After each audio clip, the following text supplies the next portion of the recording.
नमस्कार। आज का दिन बहुत खास है। खास इसलिए है कि व्लादिमीर पुतिन भारत आने ही वाले हैं। जब मैं ये रिकॉर्ड कर रहा हूँ तो लगभग वो या तो आ चुके होंगे या अब बस उतरने ही वाले होंगे। और ये बहुत कुछ बयां करता है भारत में उनकी उपस्थिति। जियोपॉलिटिकल क्षेत्र में यह न्यूज़ सुर्खियां बटोर रहा है। उनके यहाँ आने से पहले चाहे भारत में इंग्लैंड का एम्बेसी हो, फ्रांस का हो, जर्मनी का हो, सब ने मिलकर भर भर के पत्र लिखे भारत को। वाजिब है, आपत्तियां होंगी, इसमें कोई शक नहीं है, लेकिन भारत के लिए एक स्ट्रेटेजिक एडवांटेज जरूर मिलेगा, क्योंकि बहुत दिनों के बाद कोई इतना बड़ा राष्ट्राध्यक्ष भारत आ रहा है, और वो भी पुतिन जैसा व्यक्तित्व अपने आप में बहुत कुछ बयां करता है। यहां पर मैं आपको बता देता हूं, पुतिन जो भारत आ रहे हैं बाकायदा वह 23वां जो भारत रूस सालाना जो शिखर सम्मेलन होता है उसको अटेंड करने के लिए आ रहे हैं।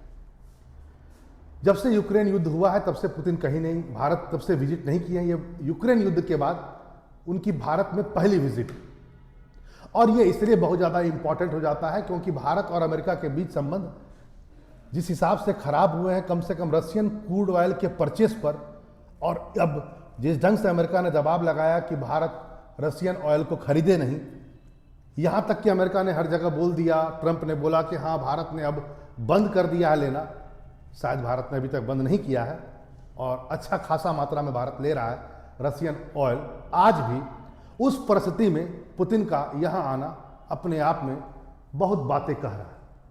कुछ लोग यहाँ पर यह भी कह रहे हैं कि भारत लगता है कि मानो अब रशिया के बहुत ज़्यादा करीब आ गया। हम उस पर चर्चा कभी किसी दिन और करेंगे, मैंने कई बार इस पर बात की है। फिलहाल इस बात की कि पुतिन यहाँ आ रहे हैं, क्या क्या बड़ी बातें हो सकती है जरा इसको समझिए। यानी प्रतिबंधों के दौर में, अमेरिकी प्रतिबंधों के दौर में रशियन ऑयल लेने के चक्कर में ही उनका यहाँ आना बहुत कुछ बयां करता है। पुतिन जिस विमान से भारत आ रहे हैं बहुत अपने आप में खास है, IL-96-300। हाँ, उसके पीछे PU भी लिखा हुआ है, लेकिन बेसिकली इसका नाम है IL-96-300। अपने आप में उड़ता फिरता एक किला है जिसको भेद पाना बहुत मुश्किल है। ये अमेरिका के जो ट्रम्प चलते हैं एयरफोर्स 1 विमान, उससे कम नहीं है ये विमान। और इसको मिसाइल भी यदि आप इस पर छोड़िएगा तो वो भी अपना रास्ता भटक जाएगा, क्योंकि इसमें बहुत सारे जैमर लगे हुए हैं और सेंसर्स लगे हुए हैं। इसको ट्रैक कर पाना बहुत मुश्किल है। इसमें जो PU लगा हुआ था पीछे, उसका नाम है कमांड पोस्ट। कमांड पोस्ट इसलिए क्योंकि यहाँ पर ये चलता फिरता विमान जो है ये एक प्रकार का मिलिट्री मुख्यालय है पुतिन का। यहाँ पर न्यूक्लियर कमांड सेंटर भी है इनका, यानी ये हवा में चलते चलते न्यूक्लियर उड़ाने का क्षमता रखते हैं, मतलब वहीं से कमांड दे सकते हैं न्यूक्लियर बम का। आप समझ सकते हैं इस बात को। मिसाइल रोधी सिस्टम तो है ही, बहुत सारी कम्युनिकेशन सिस्टम भी इसमें लगा हुआ है और न जाने कितनी चीज़ें इसको बनाई गई है। साथ ही साथ मैं आपको यही बता दूं, पुतिन जिस विमान से आ रहे हैं उसमें एक कार भी है। कार जिस कंपनी का है वो है ऑरस लिम्बोर्गिनी। अब वही गाड़ी है जिसमें आपको पता होगा कि जो हमारे प्रधानमंत्री मोदी गए थे चाइना, और आपने तस्वीरें देखी थी जब पुतिन बाकायदा उन्हें अपनी गाड़ी में बैठा लेते हैं। ये उसी गाड़ी की बात मैं कर रहा हूँ। इस गाड़ी को भी लेकर पुतिन आएंगे। बहुत खास गाड़ी है ये जहाँ भी जाते हैं ये गाड़ी को लेके जाते हैं। ये भी अपने आप में चलता फिरता किला है। इसके नीचे न किसी प्रकार का माइंस का प्रभाव पड़ेगा और न किसी प्रकार के, यहाँ तक कि बुरा आता है टैंक से भी आप गोला छोड़िएगा तो शायद अंदर का आदमी को आप कुछ खास कर नहीं पाएंगे। ठीक है, तो ग्रेनेड हो चाहे बम हो, इन सब से ये बचाता है। इसकी जो शीशे की जो ग्लास है ना सर, वो 6 सेंटीमीटर मोटी है और पूरी बुलेट प्रूफ गाड़ी है। बाकी तो कितनी खासियत है इसमें, इसकी बात मैं वो नहीं करूँगा, लेकिन ज़रा आते हैं इस पर। देखिए, एक बात यहाँ पर जानना होगा, चलते हैं सिलसिलेवार ढंग से चीज़ों को समझने का कोशिश करते हैं। पुतिन के भारत आने से पहले वहाँ जो विदेश मंत्रालय के प्रवक्ता हैं, जरा इनकी बात में, दिमित्री पोस्कोवनेव, उन्होंने कुछ बात कहा भारत के बारे में। उन्होंने कहा कि हमारे और भारत के बीच में दोस्ताना जो संबंध है उसका कोई लिमिट नहीं है। ध्यान से सुनिएगा। और हम भारत के साथ बियॉन्ड द लेवल जाकर के भी एग्रीमेंट कर सकते हैं। ये भारत पर डिपेंड करता है कि वो जितना आगे बढ़ेगा मैं उतना आगे बढ़ूंगा। सिंपल अर्थों में उन्होंने कहा ये भारत पर है कि भारत कितना आगे बढ़ना चाहता है। मतलब पुतिन के भारत आने से पहले उन्होंने गेंद भारत की झोली में डाल दिया कि भारत को क्या क्या चाहिए वो भारत डिसाइड करे। अब प्रॉब्लम यहाँ पर देखिए क्या है, जरा समझने की कोशिश कीजिए, इन्हीं के बाद से डिकोड करने की कोशिश करते हैं। उन्होंने कहा कि हमारे पास में कोई लिमिट नहीं, हमारा लिमिट अनलिमिट, ये भारत को अपना लिमिट तय करना पड़ेगा। इसका मतलब सिंपल है, दो चीज़ें। एक तो ये बोल करके ये पहली बात तो चाइना को भी संदेश दे रहे हैं कि हम आप पर डिपेंडेंट रहना नहीं चाहते हैं फुल्ली, क्योंकि आज के तारीख में युद्ध के माहौल में रसिया चाइना पर बहुत ज़्यादा डिपेंडेंट हो गया बहुत सारी चीज़ों पर। यदि एग्रीमेंट बहुत लिमिट से बाहर आकर भारत करता है तो चाइना पर जो डिपेंडेंसी है रसिया की वो कमेगी। चाइना कभी नहीं चाहेगा कि जैसा एग्रीमेंट वो मेरे साथ करके बैठा हुआ है वैसा ही भारत के साथ कर ले। तो ये चाइना को भी संदेश था। दूसरा, यदि भारत बियॉन्ड द लेवल करेगा या नहीं करेगा, ये बहुत मुश्किल है कर पाएगा, क्योंकि देखिए भारत अभी भी वो खेमे में नहीं रह सकता है जो खेमा शीत युद्ध में बनाया गया है। चाहे कितना भी दोस्ती हो जाए रसिया के साथ, शीत युद्ध के दौर में भी हम दोस्त थे रसिया के, लेकिन हमने रसिया के खेमे को भी नहीं चुना और अमेरिका के खेमे को भी नहीं चुना। भारत जो खेमा बना है चाइना और रसिया का, वो खेमा जो बना है वो बेसिकली अमेरिका के विरोध में बना, वो शीत युद्ध का प्रति उत्पाद है और जिसको आज भी ढोया जा रहा है। लेकिन भारत ऐसा कोई बियॉन्ड द लेवल कोई काम नहीं करेगा, लिमिट से बाहर आकर के कोई ऐसा एग्रीमेंट नहीं करेगा जो ये बात साबित कर दे कि तुम भी उसी खेमे में हो जो अमेरिका विरोधी है। भारत इस काम के लिए, भारत कम से कम मैं आपको आश्वस्त करता हूं, ऐसा कुछ तो नहीं होने वाला। यानी भारत की झोली पर जो गेंद इन्होंने फेंका है कि भारत चाहे तो जो भी करवा ले, तो भारत को डिसाइड करना है कि मुझे यहां तक रहना है कि यहां तक रहना है, तो भारत यहीं तक रहेगा जहां तक भारत ये संदेश देना चाहता है कि वह विश्व में सबके साथ मिलकर के सहयोग के साथ आगे बढ़ना चाहता है। क्योंकि अमेरिका के साथ भारत में रहना, भारत को साथ में अमेरिका का रखना मजबूरी है। अमेरिका के बगैर आप आर्थिक विकास उतना तेजी से नहीं कर सकते, उनके पास बहुत टेक्नोलॉजी है। तो इस बात को आप समझ सकते हैं। इस बात को आगे चलिए कुछ और बातें भी कहते हैं। माना जाता है कि जो पुतिन का दौरा हो रहा है उसमें जो सबसे बड़ा बात आ रहा है वह है जो एक अहम समझौता माना जा रहा है जिसको कहा जाता है लियोस। लियोस का मतलब हो गया reciprocal exchange of the logistic support. इसमें क्या होगा कि दोनों देश जो, यदि एग्रीमेंट ये हो जाता है, स्ट्रेटेजिक एग्रीमेंट है, इसके तहत में क्या हो जाएगा, दोनों देश एक दूसरे के सैन्य बेस, बंदरगाह और सप्लाई पॉइंट का इस्तेमाल कर सकते हैं। इस पर बहुत सारे लोगों ने बोलना शुरू कर दिया कि अब रसिया के सैनिक भारत में रहेंगे, यानी उसका कैंप ऐसा नहीं है। वैसे भी जहां पर भी जो भी देश के साथ एग्रीमेंट होता है वहां पर कुछ ना कुछ सैनिक उस देश के रहते हैं, एकाक जंगी जहाज भी रहते हैं, लेकिन इसका मतलब ये नहीं हुआ कि रसिया के सैनिक यहाँ कैंप लगा कर रहेंगे, ऐसा बिल्कुल नहीं है।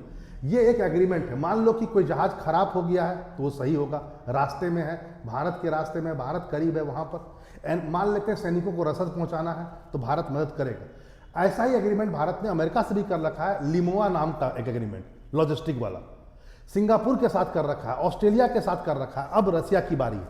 ठीक है, तो इसको बहुत ज़्यादा बढ़ा चढ़ा के जो लोगों ने प्रस्तुत किया ये उतना नहीं है, लेकिन हाँ इतना जरूर है कि ये एग्रीमेंट के बाद कम से कम रसिया को ये अच्छा लगेगा कि भारत ने अमेरिका के साथ बराबरी वाला रिश्ता मेरे साथ बनाया। चलिए आगे आते हैं। और भी दूसरी बात मानी जा रही है इकोनॉमिक फोकस होगा। माना जाता है कि रसिया ने बोला है कि 2030 तक हम लोग आपसी व्यापार 100 बिलियन तक कर देंगे, लेकिन यहाँ पर प्रॉब्लम है भारत का कंसर्न, भारत की चिंताएं। होता क्या है, लगभग हम दोनों के बीच में 68 बिलियन का व्यापार हो रहा है, 68 से लेकर 69 से लेकर 70 के आसपास US बिलियन डॉलर का व्यापार हो रहा है, और ये पूरा व्यापार रसिया के पक्ष में। मान लेते हैं रसिया हमसे 64 या 65 का हमें निर्यात करता है, क्रूड ऑयल से लेकर के, फर्टिलाइजर से लेकर के, पेट्रोकेमिकल के उत्पाद से लेकर के, यहाँ तक कि हथियार। तो रसिया का निर्यात जो है वो 64 के आसपास में है और हमारा कितना है, 5। तो ये चिंताएं थी, ये चिंताओं को पुतिन ने एड्रेस भी किया है कई जगह कि भारत की ये चिंताएं हैं, जो व्यापारिक घाटा है वो बहुत ज़्यादा बढ़ गया है। और पुतिन ने बाकायदा कहा था कि इस व्यापारिक घाटा को हम कम करना चाहते हैं, यानी रसिया अपने बाजार को खोलेगा ताकि भारत गारमेंट्स को बेच सके, जो फार्मास्यूटिकल्स है उस, भारत फार्मास्यूटिकल तो बेचता है लेकिन थोड़ा और बढ़ाए।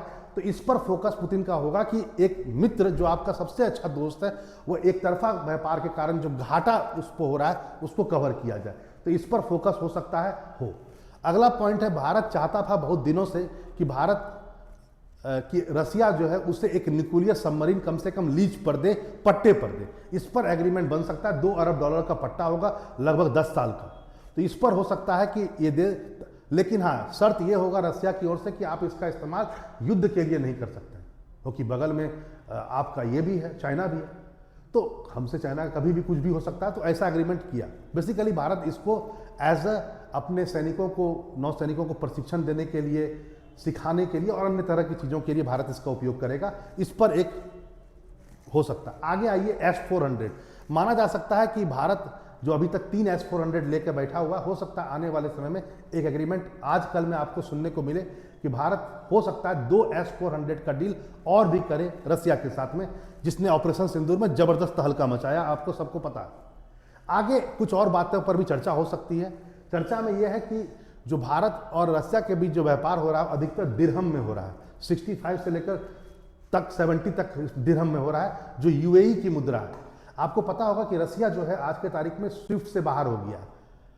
अमेरिका ने स्ट्रेटेजिकली उसको बाहर कर दिया सोच समझ करके। अब प्रॉब्लम क्या हो गया कि रसिया का डॉलर जो फॉरेन रिजर्व में था वो पानी हो चुका, तो रसिया अब डॉलर में व्यापार नहीं करता है, तो वो भारतीय करेंसी में भी करता है, दिरहम में भी करता है और थोड़ा बहुत वो चाइनीज युआन में भी करता है। ठीक है, तो अब इस पर भी बातचीत चल रहा है कि रसिया चाहता है कि ज़्यादा तो तुम दिरहम में यूज़ करो, क्योंकि दिरहम का जो स्वीकृति है विश्व में वो ज़्यादा तुम्हारे रुपया के मुताबिक, और भारत चाहेगा कि उसका रुपए के साथ जो व्यापार हो रहा है लेन देन वाला वो थोड़ा ज़्यादा बढ़े, क्योंकि भारत और रसिया के बीच व्यापार में डॉलर कहीं नहीं है। इस बात को आप जान लीजिए।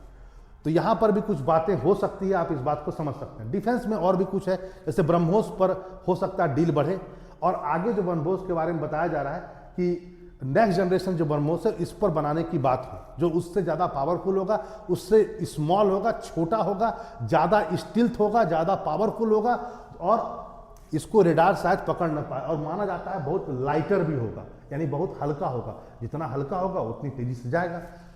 आगे Su-57 जो स्टिल 5th जनरेशन का रसिया का फाइटर प्लेन है, रसिया चाहेगा कि भारत इसको ले।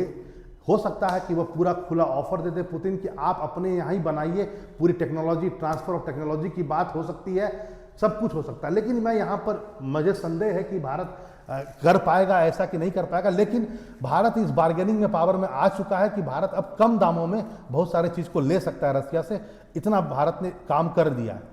लेकिन इस बात को भी जान लीजिए, जिस हिसाब से गेंद भारत के पाले में है कि भारत कितना आगे बढ़ता है, तो भारत एक न्यूट्रल वे में ही आगे बढ़ेगा। और मुझे नहीं लगता है कि कुछ ऐसा एग्रीमेंट आपको देखने को मिले जो अमेरिका या पश्चिमी जगत को नाराज करे। मुझे ऐसा कोई फर्क, ऐसा कुछ दिखता हुआ नजर नहीं आता। फिलहाल ये बहुत बड़ी बात है कि पुतिन आज भारत में है, और आपको ये भी मालूम होगा कि शायद जैसा कि कुछ दिन पहले मोदी भी गए थे वहाँ पर, तो उन्होंने सामने में सबसे पहले रात्रि भोज दिया, खुद ही अटेंड करवाया, खुद ही उसके आवभगत किया पुतिन ने। तो जहाँ तक पॉसिबिलिटी है कि सुनने में भी यही खबर आ रहा है कि पहला जो उनका जो शाम का जो काम होगा वो ये होगा कि प्रधानमंत्री मोदी के द्वारा जो रात्रि भोजन का आयोजन किया जाएगा, और उनमें वो वहाँ शामिल होंगे और बहुत सारी बातें होंगी। मुख्य बातें कल होंगी, कई सारी चीज़ों पर सिग्नेचर होगा, और कल शाम में ही वो राष्ट्रपति से मिलने के बाद इनकी वापसी। चलिए, भारत के लिए एक सुनहरा दिन है।